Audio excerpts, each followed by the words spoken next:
ನಮಸ್ಕಾರ ವೀಕ್ಷಕರೇ, ಎಸ್ಕೆ ಸುದ್ದಿ 9 ಕನ್ನಡ ನ್ಯೂಸ್ಗೆ ಸ್ವಾಗತ. ನಾನು ಋಷಿಕಾ ನಾಗ್.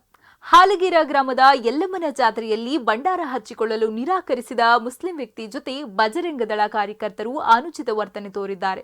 ಈ ವಿಡಿಯೋ ಸಾಮಾಜಿಕ ಜಾಲತಾಣಗಳಲ್ಲಿ ವೈರಲ್ ಆಗಿದೆ. ಮುಸ್ಲಿಂ ವ್ಯಕ್ತಿ ಜೊತೆ ಬಜರಂಗ ದಳ ಕಾರ್ಯಕರ್ತರಿಂದ ಅನುಚಿತ ವರ್ತನೆ. ಯಲ್ಲಮ್ಮನ ಗುಡ್ಡದಲ್ಲಿ ಮುಲ್ಲಂದ ಏನು ಕೆಲಸ ಎಂದು ನಿಂದನೆ. ಯಾದಗಿರಿ ಜಿಲ್ಲೆಯ ವಡಗೇರ ತಾಲೂಕಿನ ಹಾಲಗೇರ ಗ್ರಾಮದಲ್ಲಿ ನಡೆದ ಘಟನೆ.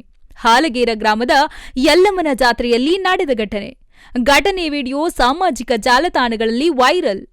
ಕೈಯಲ್ಲಿ ನವಿರುಗರಿ ಹಿಡಿದು ಭಿಕ್ಷೆ ಬೇಡುತ್ತಿದ್ದ ವ್ಯಕ್ತಿಗೆ ಒತ್ತಾಯಪೂರ್ವಕವಾಗಿ ಹಣೆಗೆ ಭಂಡಾರ ಹಚ್ಚಲು ಮುಂದಾದ ಕಾರ್ಯಕರ್ತರು.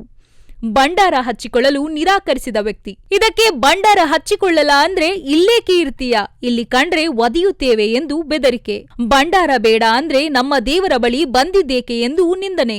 ವಡಗೇರ ಪೊಲೀಸ್ ಠಾಣಾ ವ್ಯಾಪ್ತಿಯಲ್ಲಿ ಘಟನೆ.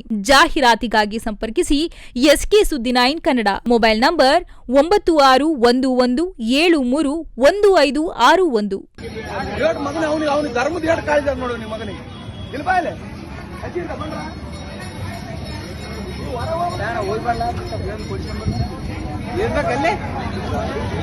ಇದಾಗಿತ್ತು ಈ ಕ್ಷಣದ ಎಸ್ಕೆ ಸುದ್ದಿ 9 ಕನ್ನಡ ನ್ಯೂಸ್. ನಮಸ್ಕಾರ.